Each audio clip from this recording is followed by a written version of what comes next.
Je remercie le président Alassane Dramane Ouattara, son excellence, pour ce qu'il fait pour le peuple ivoirien et que Dieu le bénisse. L'info ne prend pas de vacances sur CIN.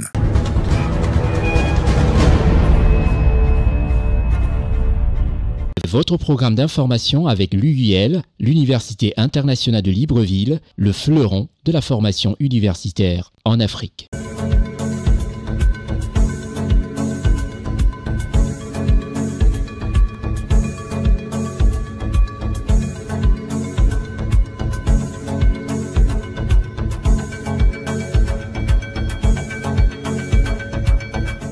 Madame, Messieurs, merci de nous recevoir chez vous à cette émission Constier Car Week News où pendant 1 heure, nous allons vous servir de l'information. Constier Car Week News, cette version hebdomadaire qui vous est proposée sur votre chaîne de télévision. Je suis Constier Car. Dans ce programme d'information politique vraie, hebdomadaire, nous allons parler de la Côte d'Ivoire, nous allons parler du Congo et aussi nous parlerons du Cameroun. Restez les nôtres sur votre petit écran. Je suis Constier Car. En Côte d'Ivoire, le pays présidé par son Excellence Alassane Ouattara, chef de l'État ivoirien, dans ce pays, les choses se passent toujours sans incidence. La Banque mondiale appuie la digitalisation de la fonction publique en Côte d'Ivoire. Reportage Ousmana Koulibaly, Eddy Lévite-Vonan, Marcel Bassolé et Johnny Letta. Une délégation de la Banque mondiale, en collaboration avec le ministère de la Transition numérique et de la digitalisation de Côte d'Ivoire, a rencontré Madame Anne-Désirée Ouloto, ministre d'État, ministre de la Fonction publique et de la modernisation de l'administration. La rencontre s'inscrit dans le cadre du projet d'accélération digitale de la République de Côte d'Ivoire. Il y a entre autres pour but de consolider les bases de l'écosystème numérique et d'améliorer la prestation des services publics aux usagers. La Côte d'Ivoire est un partenaire privilégié pour la Banque mondiale. Madame le ministre d'État nous a fait part de ses besoins. Nous en sortons vraiment galvanisés, renforcés dans notre conviction de vouloir accompagner le pays. Nous avons pris bonne note des besoins et on poursuit les travaux avec le ministère de la Transition numérique et de la digitalisation pour bien intégrer ces éléments-là et cette vision dans le projet. Nous sommes en train de mettre en place un projet très ambitieux qui nous permettra donc d'accélérer notre politique de modernisation par la digitalisation donc, de cette administration. Les fonctionnaires de Côte d'Ivoire sont partout et nous avons besoin de les accompagner au mieux dans la gestion de leur carrière, dans leurs besoins en formation et dans la gestion donc, de leurs différentes préoccupations. D'après Madame Anne-Désirée Ouloto, ministre d'État, ministre de la Fonction publique et de la modernisation de l'administration, le projet de numérisation va opérer une transformation au sein de l'administration publique ivoirienne.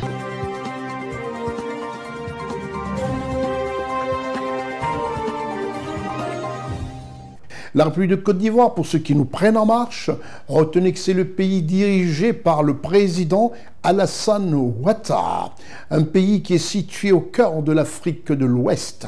Et dans ce pays, il faut beau vivre, l'attractivité économique, l'attractivité touristique. Venez-y, vous qui êtes de l'autre côté et qui souhaitez investir en Afrique. En Côte d'Ivoire, nous allons aborder le volume des passagers à l'aéroport international Félix Houphouët-Boigny d'Abidjan, qui ne cesse d'augmenter, ce qui atteste la bonne santé de l'État de Côte d'Ivoire, de la politique gouvernementale, donc à la tête le président Alassane Ouattara. Reportage toute l'équipe de CNN Côte d'Ivoire.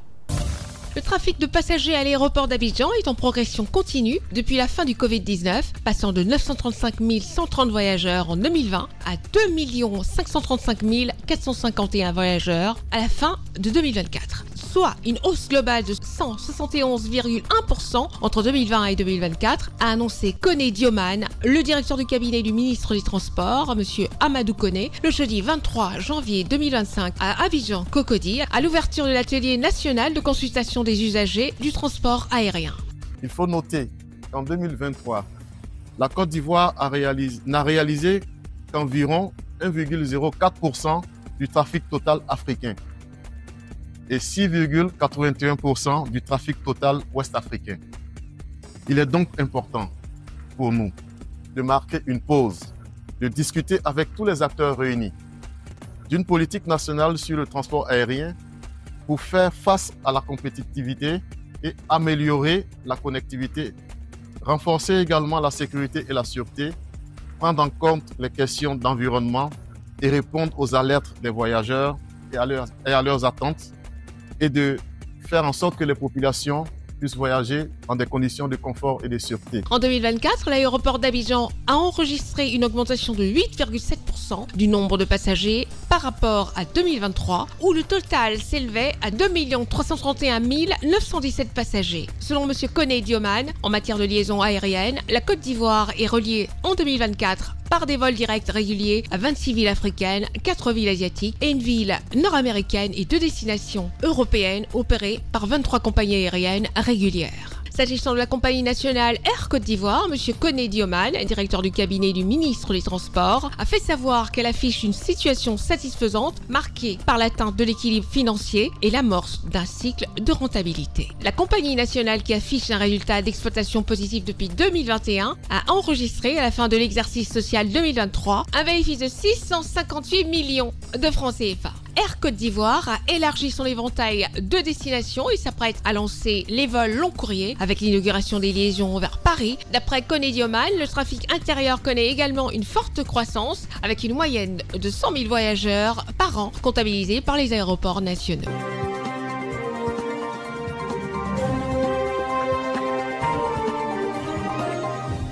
Le Congo du président Denis Sassou Nguesso, chef de l'État, président de la République congolaise. Son Excellence Denis Sassou Nguesso, en séjour aux Émirats arabes unis, a été reçu à Abu Dhabi par son homologue émirati, le prince cheikh Mohamed bin Zayed Al Nahyan. Reportage Gozo Richard, Séverin Tchatchoua, Marcel Bassolé, Eric Bikek.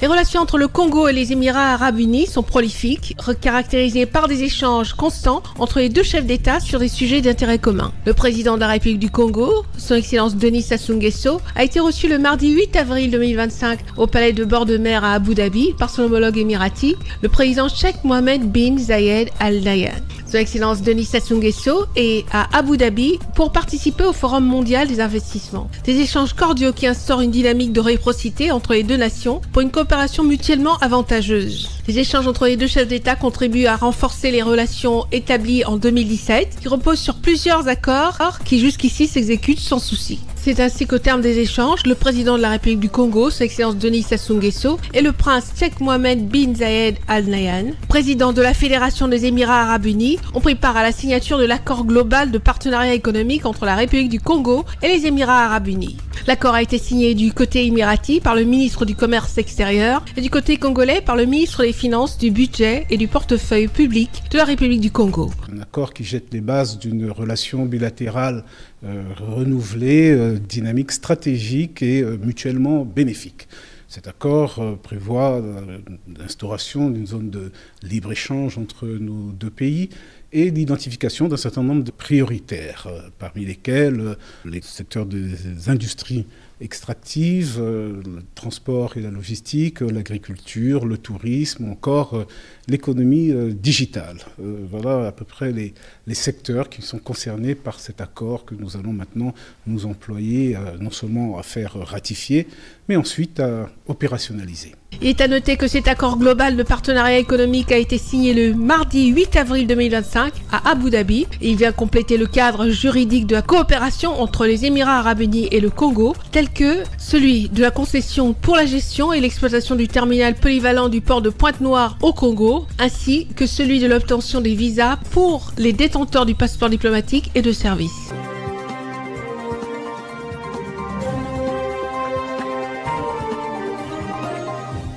Retour en Côte d'Ivoire, le pays présidé par son Excellence Alassane Ouattara, chef de l'État. Il est très important parce qu'on nous regarde, on nous écoute de partout dans le monde et il faudrait bien vendre l'Afrique, montrer aux yeux du monde que l'Afrique est un continent où les pays font un peu des très très bonnes choses, pour ne pas dire où les pays se développent. L'exemple de la Côte d'Ivoire est patent.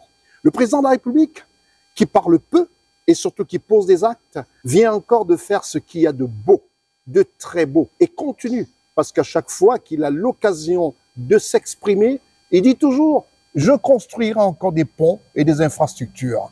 Quand on sait qu'un pays sans infrastructure, sans pont, sans un système routier n'est pas du tout un pays prêt à accueillir le peuple extérieur. Et c'est grâce aux étrangers qui viennent investir dans notre pays, la Côte d'Ivoire, qu'on peut avoir du travail pour les uns et les autres. Nous allons parler de la Côte d'Ivoire. Encore des ponts, toujours des ponts, des routes, des immeubles pour le bonheur des Ivoiriens.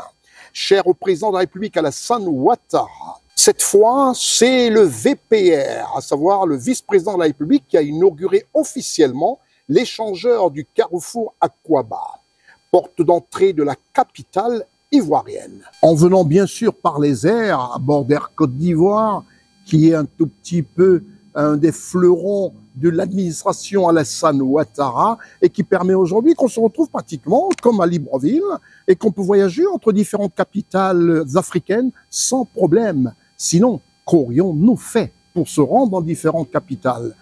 L'entrée par les airs, dès qu'on est à l'aéroport Félix Houphouët-Boigny, vous verrez ce que le président a permis à offrir encore aux jeunes Ivoiriens, surtout à toute la population ivoirienne. Et une aisance pour tous ceux qui choisissent la destination Côte d'Ivoire. Reportage Ousmana Koulibaly, assisté d'Edith Lédy-Vaunan, Janine Eta, Marcel Bassolé. Le vice-président de la République de Côte d'Ivoire, M. Tiemoko Meïlel Koné, a procédé le jeudi 19 mars 2025 à l'inauguration de l'échangeur du carrefour Akwaba, situé dans la commune de Port-Bouët, au sud-est de la ville d'Abidjan, en présence du Premier ministre, chef du gouvernement, M. Robert Begré Mambé, du président de l'Assemblée nationale, M. Adama Bictogo, plusieurs présidents d'institutions ainsi que plusieurs membres du gouvernement. Le maire de la commune de Port-Bouët, M. Sylvestre Emou, a exprimé sa joie quant à la construction de cet échangeur d'envergure dans sa municipalité, illustrant ainsi l'hospitalité ivoirienne. Excellence, Monsieur le Vice-président, je voudrais exprimer notre gratitude au gouvernement et vous prier de bien vouloir traduire à son Excellence Monsieur Alassane Ouattara, président de la République de Côte d'Ivoire, toute notre reconnaissance pour cet ouvrage et pour tous les projets structurants qu'il développe sur les terres de Port-Bouët. L'ensemble de l'ouvrage relie 4 axes stratégiques de la ville d'Abidjan, que sont la voie express de l'aéroport international Félix Houphouët-Boigny, le boulevard Félix Houphouët-Boigny, le boulevard Jean-Baptiste Moquet, route de Bassam, et le boulevard Hortense Aka Angoui, menant à l'hôpital général de Port-Bouët. D'un coût total de 31,2 milliards de francs CFA, hors taxes et hors douane, financé en partie par la Banque mondiale, la construction de cet ouvrage a mobilisé 450 employés directs pour 38 mois de travaux. Madame Marie-Chantal Ouani-Liguira, directrice des opérations de la Banque mondiale pour la Côte d'Ivoire, le Bénin, la Guinée et le Togo, elle a réitéré l'engagement de son institution financière à soutenir davantage la Côte d'Ivoire pour son rôle moteur dans la région ouest africaine. Cette réalisation pour nous est un exemple de collaboration exemplaire entre la Banque mondiale et l'État ivoirien. Et on espère que cela pourra redéfinir l'avenir des transports à Abidjan et transformer la mobilité urbaine dans notre capitale économique. L'ouvrage inauguré aujourd'hui ne représente que la première étape du projet du carrefour Akwaba. La seconde phase du projet portera sur la réalisation d'une connexion directe du boulevard de Marseille au carrefour Akwaba afin de résoudre les problèmes d'engorgement au niveau du carrefour ancien Koumassi. Le président de la République, son Excellence Alassane Ouattara, nous offre ce troisième échangeur sur le boulevard Félix Houphouët-Boigny. Et ce n'est pas tout. D'ici la fin du mois de juillet, il nous offrira un 4e ouvrage sur ce boulevard au niveau du grand carrefour de Koumassi, dont les travaux avancent bien à un rythme accéléré, mais qui constitue encore un point d'engorgement. Pour le vice-président de la République de Côte d'Ivoire, M. Tiemoko Meïlel Koné, la réduction considérable des durées de trajet et l'amélioration du flux routier contribuent à une meilleure productivité des travailleurs et à une efficacité générale accumulée des activités.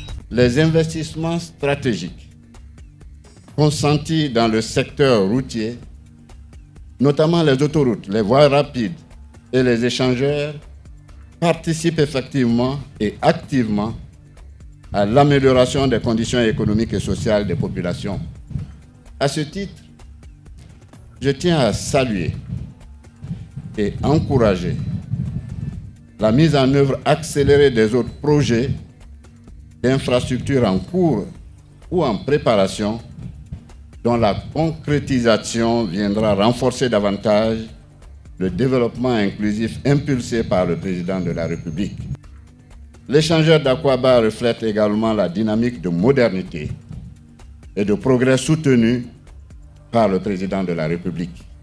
Cet étendeur s'inscrit dans la même tradition d'infrastructures emblématiques qui caractérise la Côte d'Ivoire qui progresse. Une Côte d'Ivoire qui gagne. Une Côte d'Ivoire qui attire. L'échangeur inauguré ce jour comprend 3 ouvrages distincts, un pont principal de 2 x 3 voies, long de 395 mètres, un pont secondaire de 2 x 2 voies, long de 352 mètres, permettant le franchissement de la première ligne du métro d'Abidjan en construction, et enfin un carrefour giratoire au sol de 3 voies, long de 712 mètres. La cérémonie a pris fin par le dévoilement de la stèle inaugurale, la coupure du ruban, le dévoilement de la statue Akwaba rénovée qui se dresse au milieu de l'ouvrage et une visite guidée. Après seulement quelques minutes d'attente, l'échangeur a été ouvert à la circulation et certains usagers ont exprimé leur joie devant la caméra de CNN Télévision. Tous ces équipements contribuent à la mobilité. Et la mobilité, c'est l'un des piliers structurels d'une ville. Dans une ville quelle qu'elle soit, les aspects mobilité sont extrêmement importants. Je vois le pont là, vraiment le pont est très bon, ils ont bien travaillé. Ils ont bien travaillé. Le temps de Ouattara, vraiment c'est bon temps. Le temps va loin même pour nous. Vraiment, je suis très content de ce pont et ces infrastructures que le président de la République, M. Alassane Dramane Ouattara, a offert à la commune de Port-Boué. Je suis très heureux pour l'inauguration du pont. Mes impressions sont des impressions de joie et de fierté, car nous avons tous participé à la réalisation de ce joyau architectural que vous voyez. C'est un honneur pour la Côte d'Ivoire, un honneur pour tous les enfants de ce pays. Vraiment, quand on voit nos devanciers, nos politiciens en train de réaliser des belles réalisations comme ça, ça nous va droit au cœur. On est arrivé à terme et le fait d'avoir les personnalités de haut rang de l'État qui viennent vraiment assurer l'inauguration, pour nous c'est une fierté. La première fois que moi je passe là-dessus, sinon moi j'habite le quartier et ça donne le nom de moi, ma commune qui est Port-Boué. Je suis fier, je suis fier, je suis fier. Et franchement, je suis content aujourd'hui pour notre nouvelle inauguration. Je trouve vraiment cette voie très pratique pour la population et pour les Ivoiriens aussi. Je suis fan d'Ado. Les gens les remercient, on est très contents, on est fiers de notre Ado Solutions. Ça me fait plaisir de rouler sur le nouveau pont. La voie, en tout cas, avec l'embouteillage, ça va facile. Ouais, je trouve le pont Akwaba vraiment formidable. Formidable. Et vraiment, c'est comme on appelle, c'est un soulagement pour la population. Je remercie le président Alassane Dramane Ouattara, son excellence, pour ce qu'il fait pour le peuple ivoirien et que Dieu le bénisse.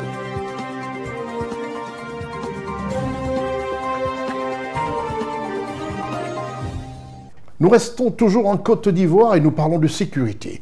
Et quand on parle de sécurité, de la défense de la Côte d'Ivoire, il y a un nom qui apparaît, celui du ministre d'État, ministre de la Défense de Côte d'Ivoire, M. Téné Birahima Ouattara. Et nous allons parler de sécurité de défense nationale. Les habitants de Boukani expriment leur reconnaissance envers les forces de défense et de sécurité de Côte d'Ivoire. Et ceci s'est fait en présence de certains ministres du gouvernement ivoirien et surtout du ministre d'État, ministre de la Défense de Côte d'Ivoire, M. Téné Birahima Ouattara. Un relais précis en images, grâce à la caméra de Ousmane Koulibaly, assisté de Lévité Divonan, Marcel Bassoli et Raoul Sonkoué. Grâce à la collaboration efficace entre les unités de forces de défense et de sécurité d'une part, et entre celles-ci et les populations d'autre part, la sécurité est de plus en plus renforcée dans la région de Boukani. Cette dynamique a permis aux forces de défense et de sécurité de limiter la menace terroriste aux frontières et de contrôler le grand banditisme dans plusieurs localités de la région de Boukani, située dans le district du Zanzan. En signe de reconnaissance envers le travail accompli par les forces de défense et de sécurité pour rétablir la paix dans la région, les populations ont choisi de leur exprimer leur profonde gratitude. Il y a 5 ans de cela, une grande insécurité régnait dans certaines zones frontalières du Bonkani du fait des attaques répétées des djihadistes, mus par leur volonté d'expansion vers les pays ayant une façade maritime. Dans ces zones, il était pratiquement impossible de se déplacer d'un village à l'autre, de s'adonner aux travaux champêtres. Grâce à l'action des forces de défense et de sécurité, aujourd'hui nous savons que les problèmes demeurent dans la sous-région. Mais nous savons que nous pouvons aller au champ dans la paix, nous pouvons éduquer nos enfants dans la paix, nous pouvons vaquer à nos occupations. Et nous saluons cette cérémonie qui vient leur dire merci. Le général Zoumana Ouattara, commandant de la zone opérationnelle Nord, a exprimé sa reconnaissance envers les populations de la région de Bonkani qui ont reconnu leurs efforts pour assurer la sécurité de la région lors de cette cérémonie. Il n'y a rien de plus gratifiant pour nous militaires que de voir nos efforts reconnus par nos mandants, en l'occurrence les populations. Car, comme vous le savez, l'armée est au service de la nation afin de garantir à chaque citoyen le droit de vivre en toute quiétude partout en Côte d'Ivoire. La cérémonie a été parrainée par le ministre d'État, ministre de la Défense, M. Téné-Birahim Ouattara, qui a exprimé sa gratitude envers les populations pour cette initiative et les a encouragés à poursuivre cette collaboration étroite avec les forces de défense et de sécurité. Le renseignement est essentiel en matière donc de défense et de sécurité et les populations doivent signaler aux forces de défense et de sécurité tout fait suspect. Tout fait suspect. Un paysan qui se rend dans son champ, qui voit des personnes inhabituelles qui rentrent dans son champ, doit saisir automatiquement les autorités. Quelqu'un donc dans son quartier qui voit un groupe de personnes qui vient habiter là sans se signaler, doit le signaler. Ce n'est pas faire de l'espionnage, mais c'est de se protéger soi-même d'abord. Ceci est très important. La population du Bonkani a fait savoir au ministre d'État, ministre de la Défense, M. Téné-Birahim Ouattara, qu'elles sont prêtes à renforcer leur collaboration avec les forces de défense et de sécurité ivoiriennes présentes dans la région du Bonkani pour assurer la sécurité dans leur région.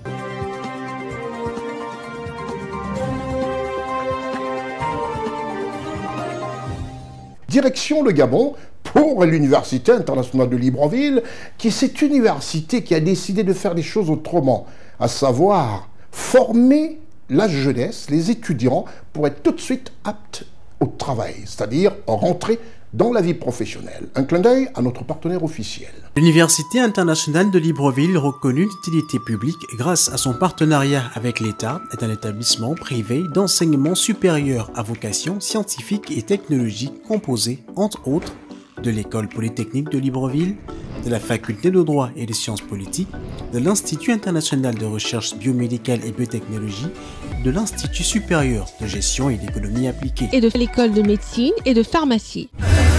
Ouverture de la nouvelle École supérieure des sciences agronomiques, en sigle ESSA, et ses filières d'agronomie à l'IUL-BJ dès la rentrée universitaire 2025-2026. Son ouverture sur le monde du fait de ses partenariats avec les prestigieuses universités et institutions internationales lui permettent de s'arrimer à plusieurs systèmes de formation et de délivrer des diplômes reconnus. DUT, licence, ingénieur, master recherche et professionnel, exécutive MBA, doctorat. Venez vous former à l'exécutive MBA de l'UQAM Canada au métier de l'économie, gestion, du droit et de la science politique, de l'industrie médicale et pharmaceutique. Devenez technicien supérieur ou ingénieur à l'Université internationale de Libreville, le fleuron de la formation universitaire en Afrique.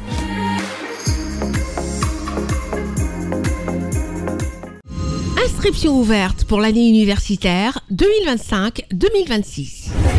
CNN est disponible sur les bouquets Créolink au 12, numéricable au 12, sur l'application cnntv.ci et sur tous vos supports numériques. Après ce clin d'œil à notre partenaire officiel, l'UIL, entendu par l'Université internationale de Libreville, Berthe et Jean, nous allons parler du Cameroun.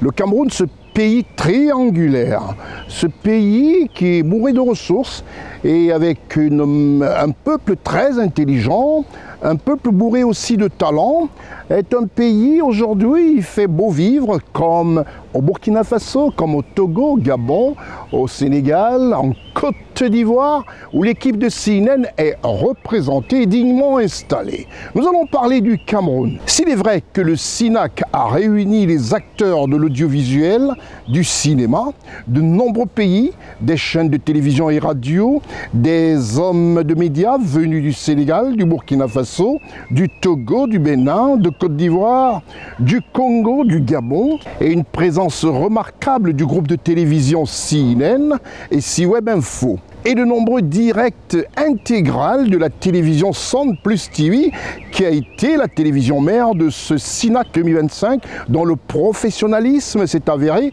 dans la couverture médiatique de cet événement. Par une jeune équipe brillante, Sound TV Plus a fait rayonner le SINAC, le Salon international de l'audiovisuel, à travers les prouesses méritées de toute l'équipe technique. Nous vous présentons d'ailleurs le site qui a abrité le SINAC, Salon international audiovisuel du Cameroun. Regardez ce beau site. Et toutes ces prouesses, on le doit aussi à la promotrice, Madame Yolande Bodion.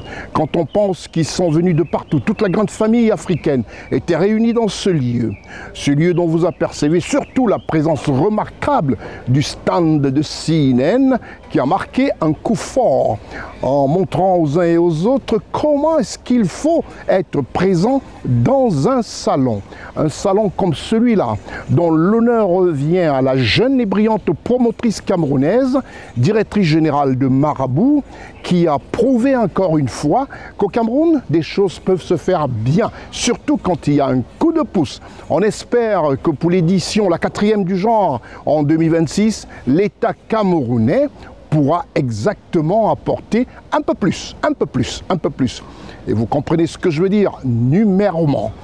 On a été tous satisfaits, contents, tous les acteurs du cinéma, tous qui prennent et sont des producteurs de chaînes de télévision et radio, tous les producteurs de contenu réunis, que ce soit pour le divertissement, que ce soit pour des repas, que ce soit pour des conférences, que ce soit pour des entretiens, je dirais encore des masterclass. C'était un événement fabuleux, le SINAC 2025. On se retrouve juste après la réclame. CNN est disponible sur les bouquets Créolink au 12, numéricable au 12, sur l'application cnntv.ci et sur tous vos supports numériques. Voilà que vous savez comment regarder la chaîne internationale CNN.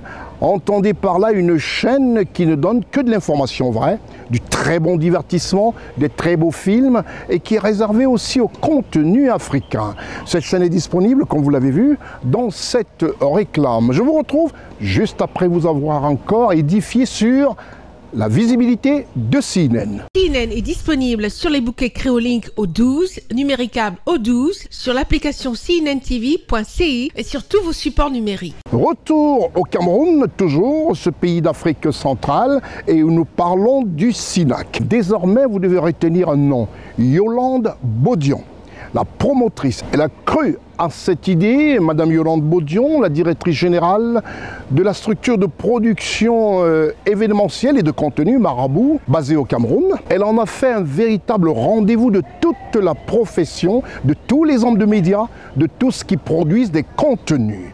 C'est tout à son honneur, nous allons reparler du SINAC. Le SINAC à Douala a tenu toutes ses promesses pour cette 3e édition 2025, avec un record de participation des médias, dont la vedette à l'international est revenue à la nouvelle chaîne ivoirienne NCI, avec des brillants exposés de Cheikh Ivan et face au public de son directeur général, M. Ange Guéhi, qui a été surpris de constater que le public camerounais lui a égrené toute la programmation de sa chaîne NCI, la nouvelle chaîne ivoirienne. Toutes les émissions de cette chaîne sont connues et appréciées par les Camerounais.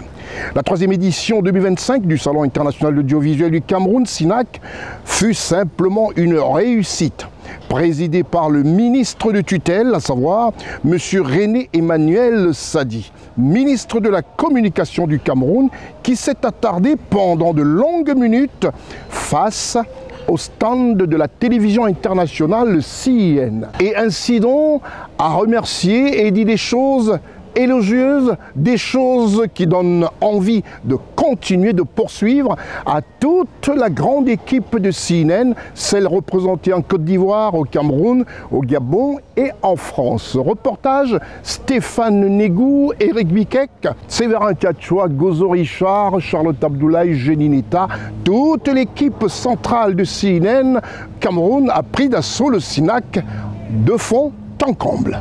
C'est un parcours vital dans le 5e arrondissement de la ville de Douala au Cameroun, transformé pour la circonstance par des chapiteaux et une organisation de taille pour accueillir le monde africain et au-delà, de la communication, de la presse, du cinéma, du numérique, en bref, de l'audiovisuel.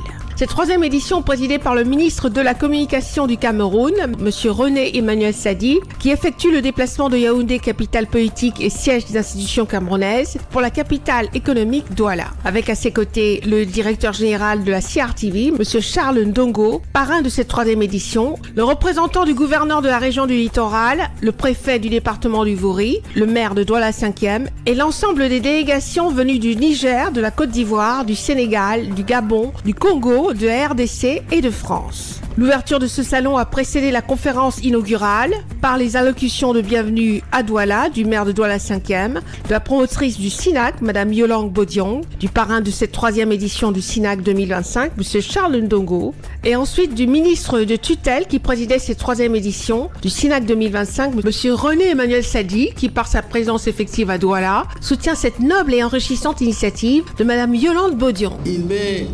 particulièrement agréable de présider ce jour la cérémonie d'ouverture de la 3e édition du Salon international de l'audiovisuel du Cameroun, le SINAC 2025 qui se tient ici à Douala. Je veux avant toute chose vous souhaiter à toutes et à tous, au nom du gouvernement de la République et au mien propre, une cordiale bienvenue à cette rencontre professionnelle qui d'année en année gagne à la fois en participation et en notoriété à travers l'Afrique et le monde. Je me réjouis de la présence parmi nous de hautes personnalités venues des pays frères et amis, rehausser le prestige de ces assises.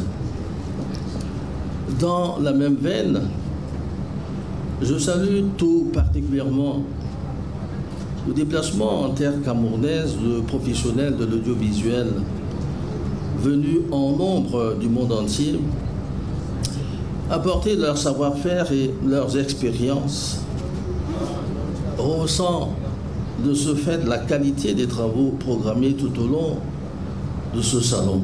C'est alors que s'en est suivi la visite de tous les stands, tel voulu par le ministre qui a honoré toutes les professions tout en félicitant pendant son parcours la promotrice de ce SINAC 2025 pour cette réussite. À chaque stand, il avait un mot d'encouragement. On pouvait remarquer à la suite de sa délégation le maire de Douala 5e, l'ambassadeur Roger Mila et le parrain du SINAC 2025. Un point d'honneur remarquable fut devant la beauté et le professionnalisme du stand du groupe de télévision international C-Web Info et CNN, dont cette dernière est disponible sur les bouquets nationaux Créolink au numéro 12 et Numéricable au numéro 12, deux des bouquets d'excellence qui font honneur au professionnalisme technique des Camerounais. Le ministre n'a pas tari d'éloges à l'égard de M. Constieka, le roi de la télé, pour son professionnalisme dans le contenu de son médium CNN Télévision et la beauté unique de son stand à cette 3e édition. Je suis CNN, surtout par le web et de temps en temps par la chaîne qui est la vôtre. Je pense que vous avez la chance d'avoir à la tête de cette chaîne de télévision un professionnel hors pair. Merci beaucoup. Je ne le dis pas par complaisance, mais Constieka est mondialement connu. Il n'est pas propre au Cameroun, mais je crois qu'il a dépassé les frontières. C'est pour cela qu'il est basé à Abidjan. Et il vient de temps en temps chez lui parce qu'il est attaché aussi à son pays, le Cameroun, qu'il aime beaucoup. Donc je dis d'une chaîne, quand on la regarde, on voit bien le professionnalisme. Et je pense aussi qu'il faut saluer ce qu'il fait parce qu'il fait dans le positif. C'est pas quelqu'un qui fait dans le négatif. à cette chaîne de télévision, l'Afrique, je crois, est présentée sous son visage parmi les meilleurs visages. Parce que l'Afrique, justement, aussi, il n'y a pas que du mauvais en Afrique, hein. Il y a de bonnes choses. Et la ligne éditoriale de votre chaîne de télévision que je salue, c'est justement l'humilité pour cette Afrique, n'est-ce pas, qui a du potentiel, une Afrique qui également a sa place dans le concert des nations. Et une Afrique qui peut également apporter au monde. Et je pense qu'il faut saluer Constit et Ika pour ce qu'il fait dans ce sens-là. Nous en sommes fiers et donc je suis heureux d'ailleurs que vous ayez tenu à participer à la 3e édition du SINAC. Voilà, c'est également un encouragement pour sa compatriote Yolande Bodian, mais en même temps aussi, je pense que ceux qui savent qu'il est venu au Cameroun, il est à Abidjan, se disent qu'il y a quand même du bon au Cameroun. Alors voilà ce que je peux vous dire en vous félicitant. Le parrain du SINAC 2025, M. Charles Ndongo, directeur général de la CRTV, heureux de retrouver son jeune frère Constit Eka à la tête de son groupe de médias CNN Télévision, n'a pas tari d'éloges à son endroit. Je crois qu'il évolue très très bien. Je suis très fier de lui. Parce que ce qu'il ne vous dit pas, c'est que certes nous nous connaissons depuis longtemps, mais je connais en réalité toute la famille. Et donc je suis très fier. Partout où il est passé, il a fait du bon travail. Il a fait parler de lui, il a fait parler de son pays, il a fait parler de l'Afrique. Il n'y a pas beaucoup de profils comme le sien. Je vous dis bravo, hein. Continuez à le soutenir. Notons que cette 3e édition du SINAC 2025 a largement dépassé les attentes, preuve de la résilience de sa promotrice. Vivement le SINAC 2026, mais pour l'heure, cette 3e édition 2025 s'achèvera au soir du 1er mai, fête du travail.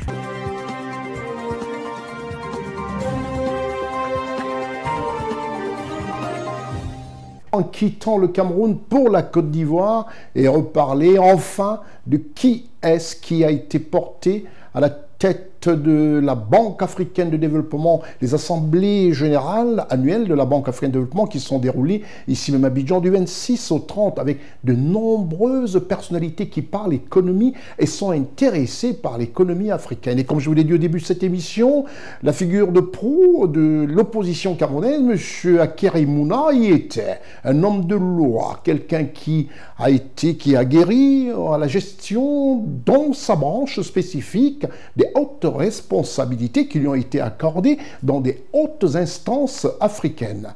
Et ces assemblées annuelles de la BAD ont pris fin le 30 mai 2025 du côté de l'auditorium du Sofitel Hôtel Ivoire. Le nouveau président élu de la Banque africaine de développement, en sigle BAD, est connu. M. Sidi Ould-Tah, avec des voix à 76,18%, devient président élu de la Banque africaine de développement, en sigle LABAD.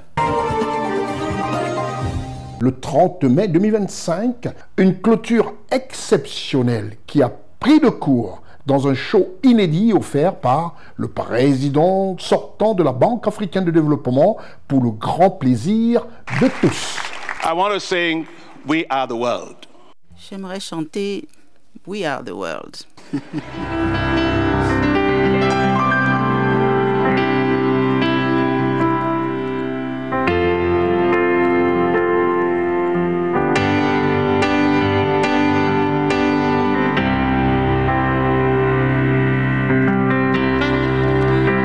There comes a time when we hear the Sunday call, when the world must come together as one. There are people dying, and it's time to lend a hand to life. There's greater gift of all. We can go on pretending day by day that someone somewhere will soon make a change. We are all a part of God's greater family, and the truth should know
C'est alors que le ministre congolais, dont le pays reçoit du 25 au 29 mai 2026 les assemblées de la BAD, a permis à l'équipe de CNN d'obtenir ses impressions. Je suis M. Ludovic Alfred Massamba, ministre conseiller à l'ambassade de la République du Congo en République de Côte d'Ivoire. Mes impressions à l'issue de ces assises, c'est des impressions de joie et de fierté en ce qui concerne l'organisation de ces assises, de ces 60e assemblées annuelles de la BAD. La Côte d'Ivoire a fait une démonstration d'une parfaite organisation, ainsi que le secrétariat général de la BAD. Et la ministre Nialé Kabala l'a reconnu que les deux équipes ont travaillé en synergie pour y parvenir. Donc je suis très satisfait de la manière dont ces assemblées se sont déroulées. Et les prochaines assemblées se tiendront du 25 au 29 mai 2026 à Brazzaville, mon pays. Et je suis très content que nous assurons la relève de la Côte d'Ivoire, que ces assemblées se tiennent chez moi. Nous allons nous atteler pour que l'organisation soit aussi parfaite, sinon plus que parfaite que ce à quoi on vient d'assister. Et ceci clôt cette semaine des assemblées annuelles de la Banque africaine de développement, sigle LABAD.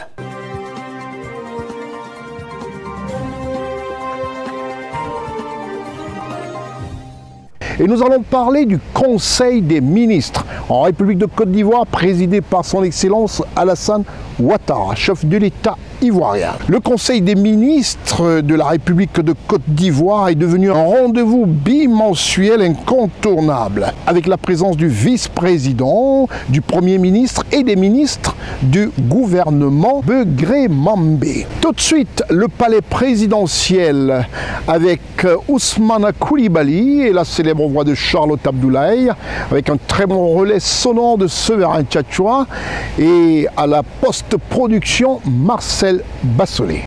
C'est dans l'enceinte du palais présidentiel de la République de Côte d'Ivoire, situé au cœur du quartier administratif Le Plateau, que l'équipe gouvernementale a son rendez-vous bimensuel. Ce mercredi 23 avril 2025, pour une visibilité nette de la feuille de route de chaque ministre, pour le bonheur du peuple ivoirien et des habitants de la Côte d'Ivoire. Il est à noter que l'indice de paix et de démocratie, du respect des lois et ses applications font envie à nombreux États africains qui tous veulent être à l'image de ce pays présidé par son Excellence Alassane Ouattara, chef de l'État ivoirien, qui maintient ainsi son pays depuis 2012 dans la paix. Face aux déclarations lors de la conférence de presse tenue par le porte-parole du gouvernement et ministre de la Communication de la République de Côte d'Ivoire, l'on se rend à l'évidence et sommes entièrement d'accord avec ce qu'il dit s'agissant certaines menaces d'hommes politiques. Le président Gbagbo a annoncé donc qu'il lancerait un mot d'ordre. Si c'est un mot d'ordre qui va dans le sens de la paix, de la construction, il n'y aura aucun problème. Mais le désordre ne sera pas toléré. C'est un conseil et non une menace. Voilà ce que l'on retiendra du porte-parole du gouvernement, ministre de la Communication, qui renchérit sur les points du Conseil de 11h à 13h30. Ce sont 19 points abordés, 8 mesures générales, 6 projets de décret, 4 communications, 7 mesures individuelles, 2 projets de loi et ordonnances. Au sujet des 2 projets de loi et ordonnances. Au titre du ministère d'État, ministère de l'Agriculture, du Développement rural et des productions vivrières, en liaison avec les ministères concernés, le Conseil a adopté une ordonnance portant extension des règles relatives à la commercialisation du coton et de l'anacarde, à la régulation des activités des filières coton et anacarde, aux activités de la filière karité et le projet de loi de ratification y afférent.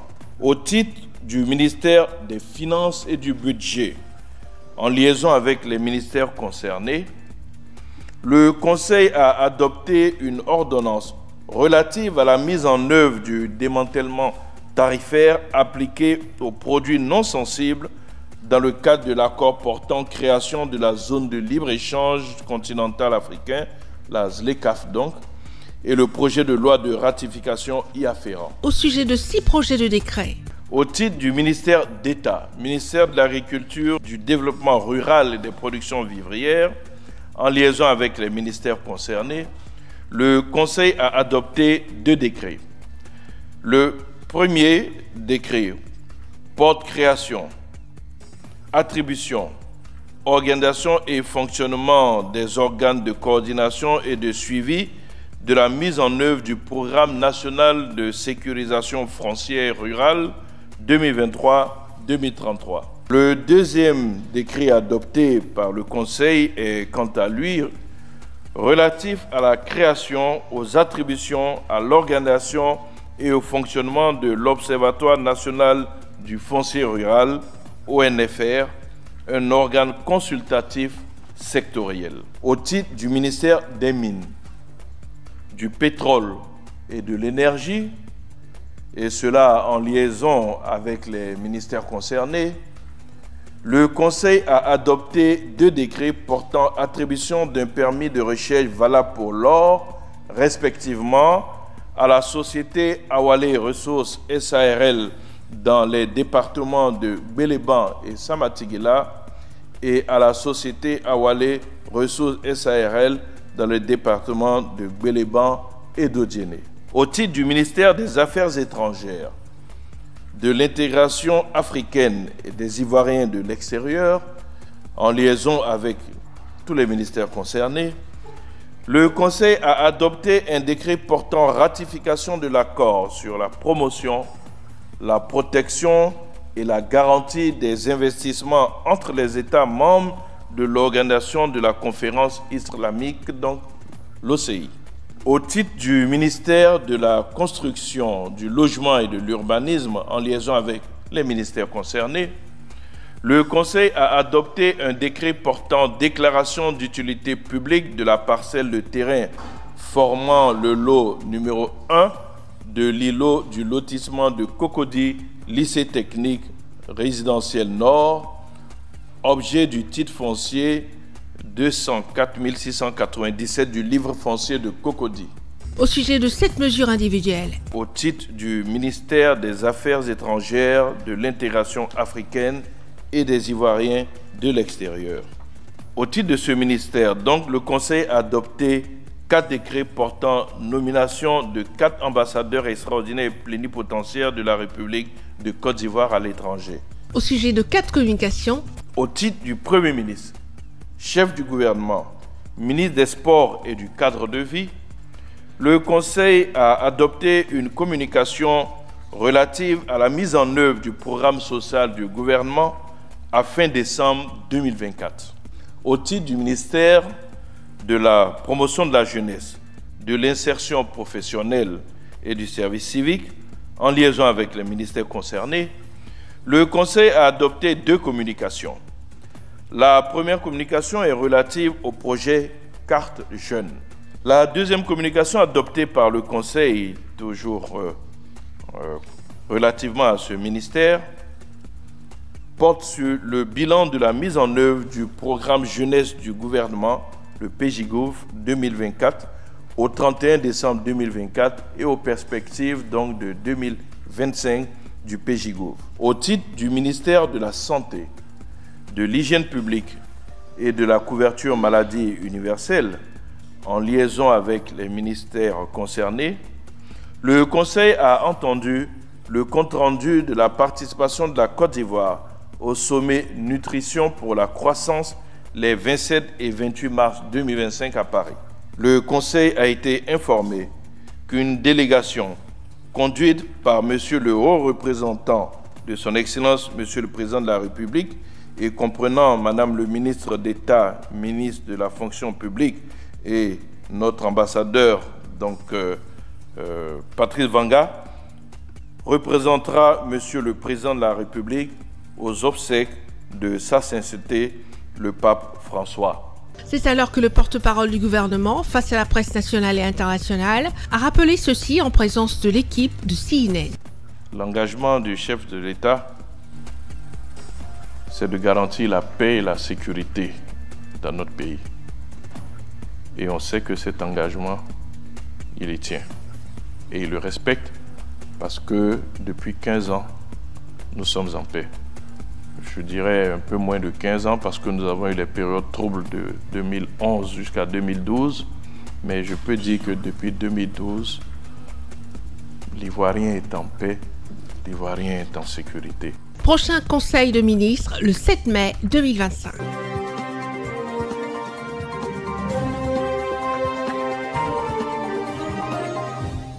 Nous restons toujours en Côte d'Ivoire. Est-il besoin de vous préciser que ce pays, et comme l'a dit d'ailleurs le président sortant de la Banque africaine de développement, la BAD, a dit simplement que les prouesses réalisées par le président Alassane Ouattara resteront dans l'histoire. De là où est-ce qu'il a trouvé la Côte d'Ivoire et là où il a mis aujourd'hui, on peut tout simplement dire chapeau, Monsieur le Président de la République. Nous restons toujours en Côte d'Ivoire où il y a des informations à vous donner. On parle enfin de la liste électorale qui est définitive et consultable depuis le mercredi 4 juin 2025. Cette liste électorale, qu'est-ce qu'elle n'a pas fait des bruits et des bruits?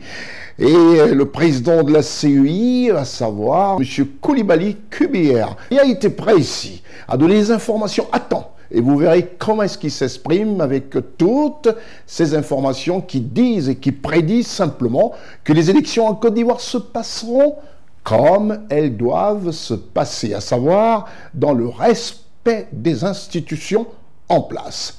Reportage Ousmane Koulibaly, Séverin Tchatchoua, Marcel Bassolé. Le président de la commission électorale indépendante de la Côte d'Ivoire, M. Ibrahim Koulibaly Kouibert, a annoncé lors d'une conférence de presse le lundi 2 juin 2025 à Abidjan-Cocody que la liste électorale définitive contient 8 727 431 électeurs et sera disponible à la consultation à partir du mercredi 4 juin 2025. Face aux médias, M. Ibrahim Koulibaly Kouibert, président de la commission électorale indépendante de la Côte d'Ivoire, a dressé un état des lieux du processus.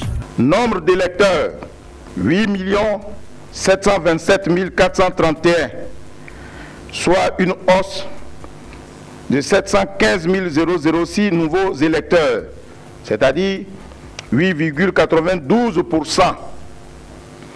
Nombre d'électeurs hommes, 4 508 948, soit 51,66%. Nombre d'électeurs femmes, 4 218 483, soit 48,34%. Nombre de lieux de vote, 11 906, soit 989 nouveaux lieux de vote créés. Nombre de bureaux de vote, 25 678, soit 2154 nouveaux bureaux de vote créés. Et je voudrais que chaque parti politique, tout candidat désireux bien entendu de se présenter à l'élection, puisse consulter cette liste à partir de mercredi sur notre site. La liste électorale définitive ouvre donc le chemin vers une autre phase, à savoir la collecte des données pour le parrainage. Conformément aux dispositions du code électoral, en ce qui concerne le parrainage, il est fait obligation aux candidats de collecter 1% de l'électorat local dans 50% des régions et districts de Côte d'Ivoire. Voilà ce qui était précisé dans le code. Et il se trouve que par la suite, le gouvernement a érigé bon nombre de régions à districts autonomes. Bon, est-ce qu'on devrait considérer que ces nouveaux districts avaient les mêmes valeurs que le district autonome d'Abidjan et celui de Yamoussoukro qui n'étaient pas constitués des régions? Parce que les nouveaux districts étaient composés des différentes régions. Alors, est-ce qu'on partait sur la base des régions ou on partait sur la base des districts? C'était pour clarifier cela que cette ordonnance a été prise. Pour savoir le nombre de régions dans lesquelles il faut aller collecter les différents parrainages, il faut faire 33 divisé par 2, ça vous fait 16 et quelques, donc on a arrondi à 17. Donc c'est dans 17 régions que vous devez avoir 1% de l'électorat local, dans chacune des régions. C'est tout ce qu'on vous demande, régions et districts. Le processus de collecte des parrainages de candidatures pour l'élection présidentielle 2025 en Côte d'Ivoire s'ouvrira le 26 juin 2025 et s'étendra sur 3 mois. L'ouverture des candidatures est prévue à partir du 26 juillet 2025.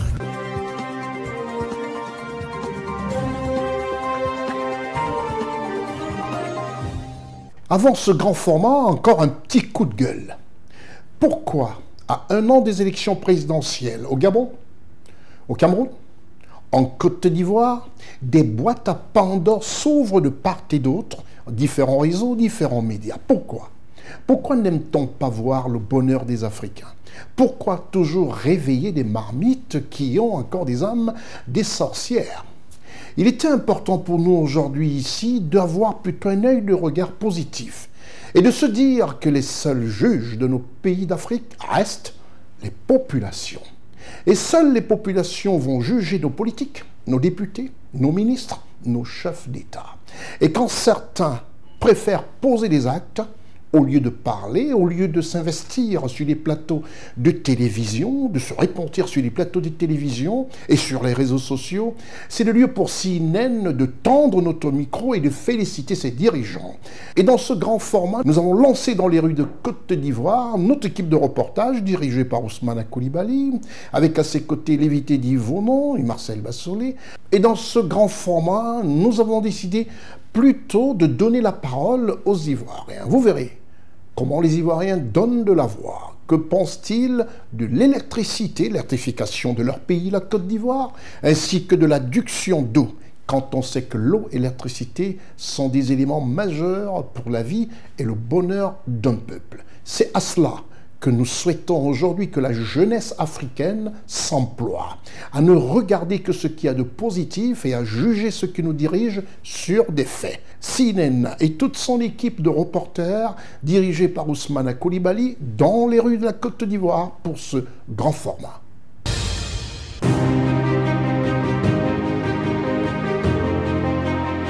Sur tout le territoire national, chaque paysan, chaque habitant de la Côte d'Ivoire a la possibilité de bénéficier de l'électricité. Je pense que c'est un bon projet. C'est bien pour la population. Nos autorités ont fourni beaucoup d'efforts pour qu'aujourd'hui, au niveau des grandes villes, chaque population soit satisfaite. Le fait que l'électricité est partie dans les villages, dans les campements, c'est très important.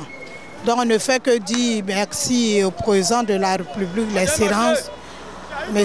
Alassane Dramane Ouattara, pour les bienfaits par rapport à l'eau potable dans les villages et campements.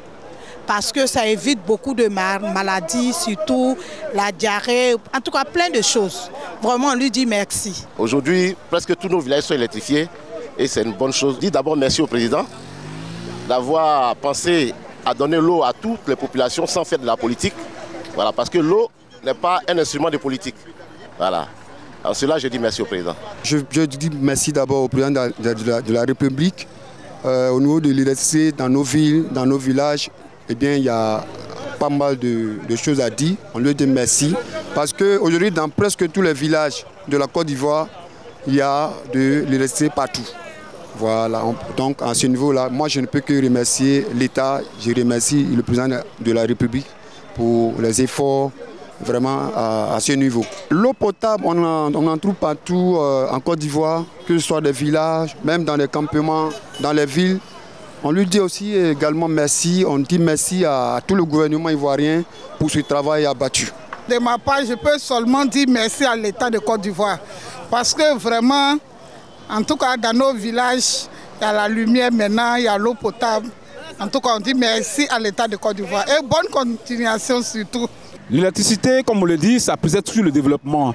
Quand il y a l'électricité, forcément, cela précède beaucoup de choses quand même. Parce qu'avec l'électricité, on peut avoir un développement économique, on peut avoir le développement du commerce. Les populations peuvent développer effectivement toutes les activités, j'allais dire, à tous les niveaux. Donc l'électricité est vraiment un facteur important de développement d'une région, on va dire d'un pays, d'un continent. Partout où il y a l'électricité, il y a la vie. Alors nous voulons saluer l'action du gouvernement qui a consisté à électrifier effectivement plusieurs localités. Parce que aujourd'hui, ces localités sont sorties de l'obscurité et cela augure d'un lendemain meilleur en termes de développement, j'allais dire. Donc cela rentre un peu dans ce qu'on pourrait appeler l'indice de développement humain. Donc on ne pourra que saluer ces prouesses de l'État de Côte d'Ivoire. Mais ceci dit, il y a quand même quelques localités qui ne sont pas encore électrifiées. Je voudrais donc non seulement saluer l'action du gouvernement, mais lancer un appel afin que toute la Côte d'Ivoire entière soit donc électrifiée. Voilà, donc c'est ce que je peux dire pour le moment là-dessus, tout en reconnaissant les prouesses de l'État de Côte d'Ivoire, mais en appelant à ce que aucun campement en Côte d'Ivoire ne reste encore dans l'obscurité. À l'eau potable, je voudrais aussi saluer les avancées notables dans ce sens-là. Malheureusement, il y a encore des contrées qui n'ont pas encore d'eau potable. Même chez moi, au village, on n'en a pas encore, donc je voudrais profiter pour lancer un appel à l'État de Côte d'Ivoire. Voilà, je suis de la région de la Nava, précisément le département de Guéyo, et mon village c'est Ziwayo. Alors je voudrais lancer cet appel afin que mon village puisse recevoir effectivement l'eau potable. Voilà, parce que c'est important. Avec l'eau potable déjà, on est à l'abri de plusieurs maladies. Parce que imaginez-vous, on va dire, une localité où il n'y a pas d'eau potable, forcément, l'eau de ruissellement, l'eau de marigot est source de beaucoup de microbes. Alors ces temps-ci, on a assisté à des épidémies, à des maladies diarrhéiques ou d'autres maladies, ou des épidémies ont éclaté sur la Côte d'Ivoire dues à l'eau de boisson qui était vraiment souillée. Alors l'eau est un facteur très important. Je voudrais encourager l'État de Côte d'Ivoire à aller dans ce sens-là, afin que toute la Côte d'Ivoire entière, que tous les habitants de la Côte d'Ivoire, qu'on soit ivoirien ou pas, pourvu qu'on soit en Côte d'Ivoire, qu'on puisse profiter de ce modèle de développement où l'électricité et l'eau est partout en Côte d'Ivoire. Alors c'est l'appel que je lance tout en encourageant l'État de Côte d'Ivoire pour que tous les Ivoiriens soient donc heureux dans ce sens. Concernant l'électricité, vraiment je dis merci au gouvernement pour l'initiative prise. Et je leur dis vraiment d'essayer d'approfondir parce qu'il y a encore du boulot à faire. Mais déjà, je leur dis merci pour tout ce qui a déjà été fait. C'est une impression d'abord de grande satisfaction parce qu'il faut le noter, l'État de Côte d'Ivoire a apporté un boom à l'électrification vraiment de nos zones rurales et même urbaines. Donc c'est à saluer. Alors ça c'est déjà à saluer. Merci au président parce que aujourd'hui, nous avons un peu de l'eau potable dans nos différentes zones, surtout rurales, là où les parents, les populations doivent effectuer de nombreux kilomètres afin d'accéder à un point d'eau. Aujourd'hui, même étant à la maison, on peut ouvrir seulement le robinet et puis voilà, on a accès à l'eau. C'est déjà bon. Je dis merci au président de la République pour tout ce qu'il fait pour la population. C'est un remerciement pour l'État. Parce que sans courant, sans l'eau, on ne peut pas vivre. Donc ça arrangeait beaucoup de choses. Parce qu'il y avait des villages, il n'y avait pas de courant, il n'y avait pas l'eau. Même si, bon, Dieu merci beaucoup, ils ont eu courant, ils ont eu l'eau. Donc c'est pour remercier l'État, ils n'ont qu'à faire d'efforts encore pour voir les côtés qu'ils n'ont pas encore eu, qu'ils n'ont qu'à améliorer pour qu'ils n'ont qu'à en avoir. Et en tout cas, c'est une très bonne impression parce que, comme je disais tout à l'heure, quand on était petit, il n'y a pas d'électricité. Ben, d'abord pour étudier c'est difficile, les lampes tempêtes, c'était des problèmes. Donc ça faisait qu'on travaillait difficilement. Mais avec l'arrivée de l'électricité, aujourd'hui, non seulement tu as la lumière, en tout cas à satiété, mais aussi tu vois chez toi, tu peux mettre tes choses au frais, il y a de l'eau qu'on peut boire, glacée. En tout cas, il y a moins de problèmes avec l'électricité. Et avec l'arrivée de l'électricité aussi, il y a les hôpitaux, puisque c'est alimenté par le courant effectivement. Aujourd'hui, il y a un dispensaire chez moi, et y compris l'eau aussi également. Parce que l'eau, c'est le courant qui fait pomper l'eau. Donc quand il y a l'électricité, on a de l'eau aussi également. Puisque avant cela, imaginez-vous aller prendre l'eau dans les marigots avec beaucoup de maladies de ventre. Mais aujourd'hui, avec l'électricité, en tout cas, l'État a vraiment, pour moi, l'État a vraiment fait le maximum. Il est vrai peut-être qu'il y a d'autres villages qui n'ont pas encore reçu, mais qui patientent, ça va arriver. Mais c'est vraiment un élément très important dans le développement de la Côte d'Ivoire. Il y a eu des villages où il n'y avait pas courant. L'État a fait des efforts pour amener la lumière là-bas. En tout cas, nous sommes très contents, nous sommes heureux pour ce qu'il fait aussi pour la Côte d'Ivoire. Merci au président de la République d'avoir mis le courant dans nos différentes villes et villages. Parce que sans le courant, les hôpitaux ne fonctionnent pas. Sans le courant, il n'y a pas la vie. Ce n'est que les sentiments de joie que nous partageons. Hein. Nous disons merci à l'État de Côte d'Ivoire qui permet aux villages et aux villes d'être électrifiés, qui permet à la santé d'être développée, en même temps aussi qui permet aux élèves et étudiants dans les villages de pouvoir mieux étudier.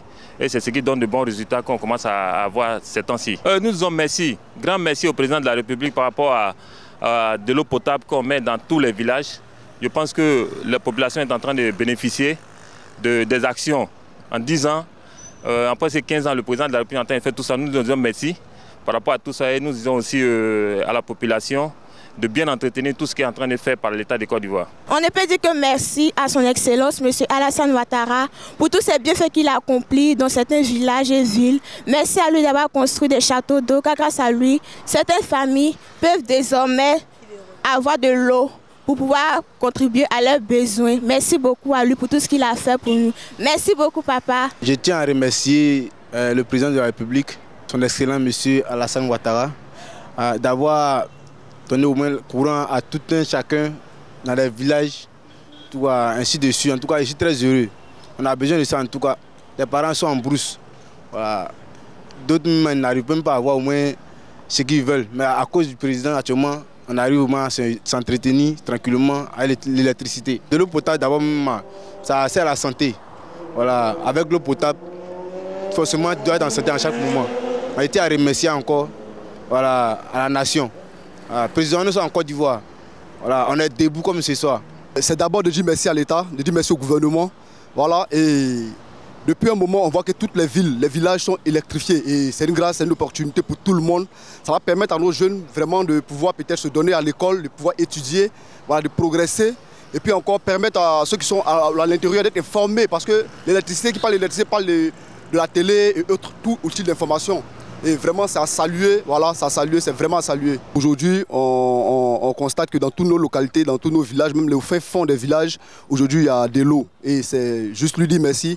Merci encore pour ce boulot colossal qu'il a bas pour cette nation. Nous pouvons dire merci au président de la République d'avoir électrifié nos villes et villages. Sans l'électrification, nous ne pouvons pas vivre, nous ne pouvons pas partir à l'école et dans les hôpitaux. Parce que sans électricité, nous ne pouvons rien faire. C'est pourquoi nous, les élèves en classe de 3e, nous vous disons merci pour tous vos biens, pour tous les enfants de la Côte d'Ivoire.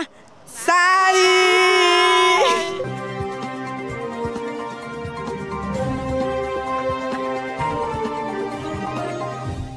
Tout en vous remerciant d'avoir pris de votre temps pour regarder cette émission panafricaine d'informations vraies sur CNN, CIWeb Info, grâce à notre partenaire officiel. C'était votre programme d'information avec l'UIL, l'Université internationale de Libreville, le fleuron de la formation universitaire en Afrique. Vous savez ces belles images que nous allons nous séparer tout en vous donnant rendez-vous pour toutes les rediffusions sur cnntv.ci, sur vos portables, sur vos laptops, vous suivez la chaîne en direct.